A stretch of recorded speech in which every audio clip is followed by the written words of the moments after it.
C'est important. Donc l'importance pour nous, c'est d'évoquer un peu là une tribune. Parce que tribune nous dit qu'il y a une situation assez particulière. Une situation très particulière d'ailleurs. Alors, il y a une situation à l'université et apparemment à l'hémicycle, un député ou une députée ne milite pas en faveur des étudiants. Et c'est Tribune Quotidien qui revient justement sur ce point important. Alors, de quoi il s'agit? Pendant que l'université chauffe, on sait que vraiment, ça chauffe à l'université. Vraiment, c'est déplorable, c'est vraiment déplorable, mais ça chauffe. Pendant que l'université chauffe, des députés PASTEF s'attaquent aux bourses des étudiants. Des députés PASTEF s'attaquent aux bourses des étudiants. C'est ce qui attise. Voilà. Mais il faut aussi qu'on rappelle à chacun son rôle dans cette histoire. C'est quoi? Mais Tribune Quotidienne nous rappelle ce que disait M. Ousmane Sonko, alors opposant. Quoi? Voilà, il y a ce fait. Il est inconcevable qu'au XXIe siècle, que des étudiants réclament des bourses. C'est ce que disait Ousmane. Non, tiens, pas il dit ça. Tiens, non, mais c'est qu'il y a une situation, d'ailleurs...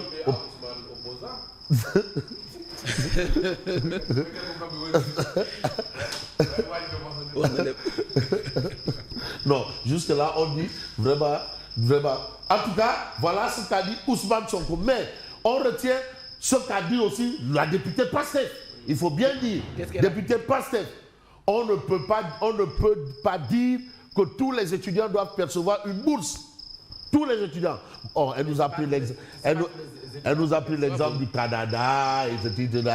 Patati patata. Mais c'est pas Ngapati Mololi, Sambata Ndiaye Mademba, Golobot de Domamfi, Djinar Sakene Dekhin, Kanyalek de Mafé, tout ça là.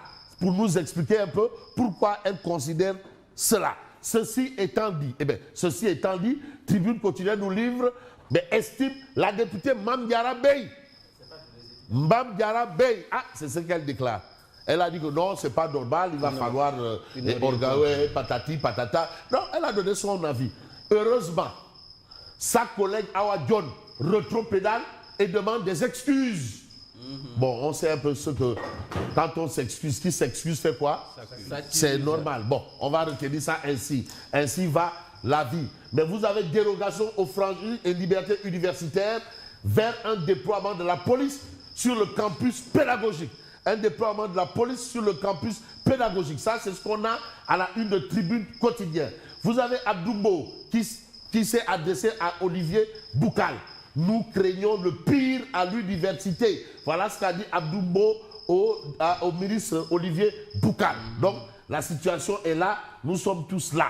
Déguerpis par le nouveau régime. Voilà un autre foyer qui s'annonce. Déguerpis par le nouveau régime, ambulants, tabliers, ouvriers promettent le pire au tandem Sonko-Diomaye. Mais Simon, tu nous marques. Mais demandez, bourse familiale. Oui. Voilà. Non, je ne crois pas. Bourse familiale, voilà. Non. Il y a 35 milliards, normalement. Bourse familiale, il y a 35 milliards qui sont prévus. Wow. Pour le budget qui vient. Bourse familiale. À titre de transfert, quoi. Pour les ménages les plus vulnérables. C'est ce qui doit tenir lieu de bourse de sécurité.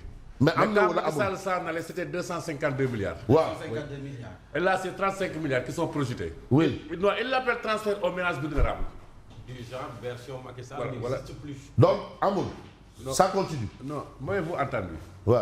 Dans le budget qui vient, 2025-2026, il y a 35 milliards de transferts. Donc, qui sont destinés aux ménages vulnérables. Sous Macky Sall, ce que vous appeliez bourse de sécurité familiale, c'était 252 milliards. Oui. Quand il s'en allait. Et donc, maintenant, aujourd'hui, c'est quoi? 35 milliards. Mais est-ce que entre Macky Sall et parti, ça fait 2 ans? Les gens ont perçu ça. Ils perçoivent. Non, bon, on va vérifier. On va vérifier. Ils perçoivent. Moi, je parle du budget qui vient. Voilà. Ils continuent de percevoir. Parce que aussi, quand on voit une situation au niveau du monde paysan où les gens bradent leur récolte, ça peut expliquer. Vous savez, les bourses de sécurité familiale ont permis à certains de faire du petit commerce. Donnez 100 000 francs pour vous dire, et tu fais un petit commerce pour rentabiliser. Bien sûr. Mais attention, ça a un impact important. Bien sûr. Et forcément, il y a des conséquences. Bon, espérons. Maintenant, c'est combien? 50 milliards? 35 milliards. Projection. Ouais. Alors que c'était 200 milliards. 52 milliards. C'est-à-dire, watch avion, qui s'arrête. Voilà, bon. Il y avait des conditions. Oui. Parce qu'au moins pour certains ménages, ils avaient obligation de maintenir les enfants à l'école. Voilà. Il y avait des conditionnalités. Cette conditionnalité. Entre autres. Ouais. Mais Khalis, jusque-là, on ne sait pas si les gens perçoivent. Bon, c'est une question, hein. Puisque les députés sont là, tout le monde est là, le monde paysan est là, les couches vulnérables sont toujours là. Est-ce que ça continue? Est-ce qu'ils continuent de percevoir les bourses de sécurité familiale? Parce que c'était une révolution quand même. Non, il faut quand même saluer cette révolution. D'ailleurs, certains critiquaient ça et j'ai aimé une fois la réaction de Farba Senghor qui disait, mais d'accord, au lieu d'augmenter et dire comment renforcer, vous dites que c'est pas bon. Mais moi qui habite par exemple à Mbeleké, moi quelqu'un de Mbeleké, je perçois 100 000 francs 2 mois ou 3 mois. Mais Khalis Bouberi le baax à Mbeleké, ku dëkk Mbeleké, wala ku dëkk Félir dans les îles du Saloum, ou Bassoul, ou Bicol. Attends, Khalis Boubou de femme, il a. Bon. On me dit que les bourses sont arrêtées depuis 1 an. Ah! Depuis 1 an. Voilà. Mais il y a forcément des conséquences. Depuis 1 an. J'imagine la sans explication ni rien. C'est un message que je viens de recevoir. C'est un message venant de peut-être un ancien bénéficiaire. Je crois 53 milliards. 53 milliards. C'est 53 milliards. Voilà. Donc, il faut qu'on essaye. Parce que la matinale, c'est aussi l'information en temps réel. En temps réel. Alors, on reste avec Tribune Quotidienne qui nous parle d'ambulants, de tabliers, ouvriers qui promettent le pire au tandem Sonko-Diomaye. Vous avez ça. Les victimes de déguerpissement sont très en colère contre Sonko et son gouvernement. Parce que quand même, déguerpi, oui, mais après, on fait comment? On fait comment? Parce que ces gens-là, c'est ben 5 000 ou 10 000 francs, ou on fait 3 000, Borom Bitigbi, Borbi, 2 000, 5 000 francs, Denchiko. Madame, si elle doit faire les visites au poste de santé, ben 1000 francs, hein, tout ça là. Mais est-ce que aussi le truc santé universel là, c'est toujours d'actualité? C'est toujours pris en compte? Voilà, d'accord. Non, il faut revoir tout. Mais tout sur l'actualité au niveau de l'UCAD. Mais vous avez l'As quotidien, UCAD, temple de la violence. C'est normalement le temple du savoir, l'université. Maintenant, c'est le temple de la violence. Il est question d'échauffourées entre étudiants et policiers. Étudiants et policiers. Ça, c'est ce qu'on a. Les étudiants maintiennent la pression malgré le démarrage du paiement des bourses. Mais qu'est-ce qui ne va pas? C'est-à-dire, on leur propose 3 mois, alors qu'ils veulent l'intégralité. L'intégralité, tout. On propose 3 mois, ils veulent tout. 13 mois derrière.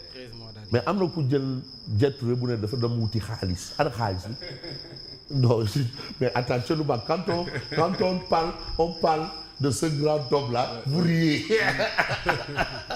ana xaalis. Mais on peut utiliser également les fonds politiques. Voilà fonds voilà les fonds politiques. waaw mën na régler loolu. Comme dafa xaraam kay. waaw da xaraam déet.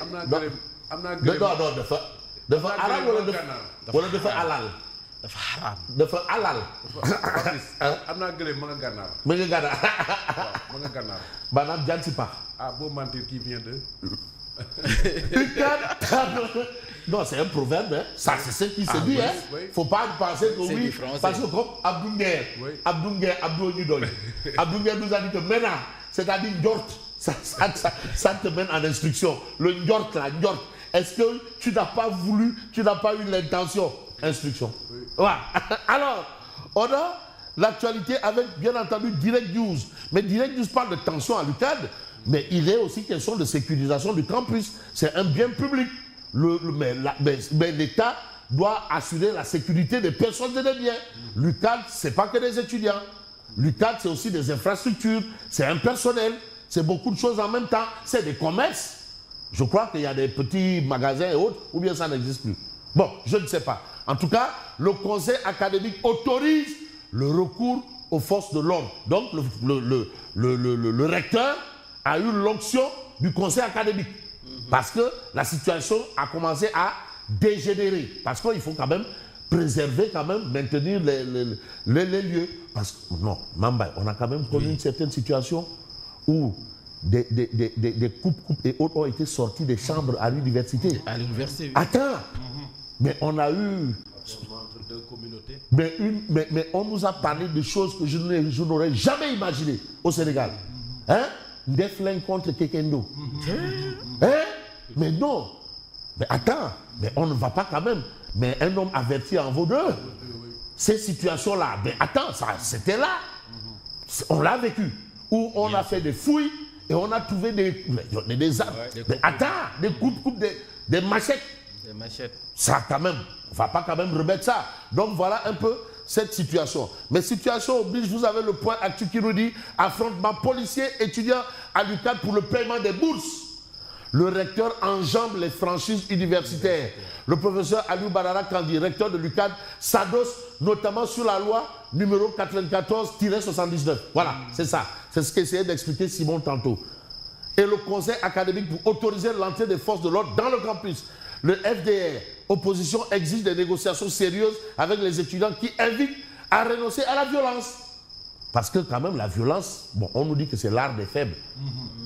Mais maintenant, quelqu'un nous a enseigné que, je ne sais pas quoi, la révolution Khaumalad, seule la lutte libère ou bien pas.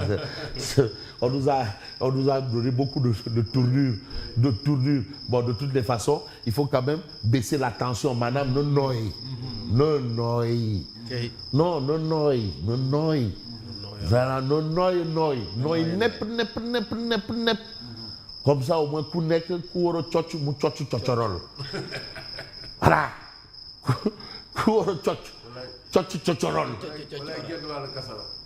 Moo gën a kasara parce que kasara moom baaxul.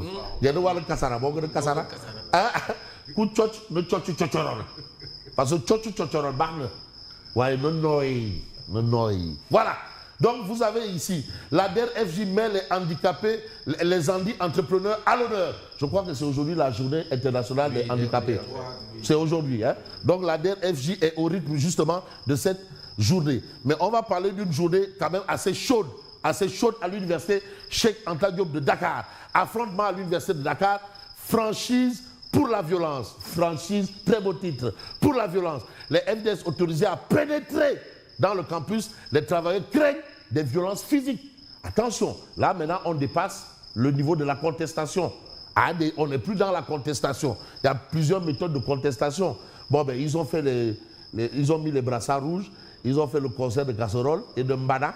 Ils ont même pris des tôles. On a même vu des tôles. Zeng Diko Trede Timbed. Donc maintenant, on est passé de concert de casserole à concert de Zeng. Voilà. Voilà, 5 check-out. Alors, entendu par le pôle judiciaire financier, mais Wali ne change pas de tempo. Voilà, il ne change pas de tempo. Il la joue toujours à la Faramarène. Wali, le Golden Boy, Domou Kebasek, le meilleur de sa génération. Wali, Domou Kebasek.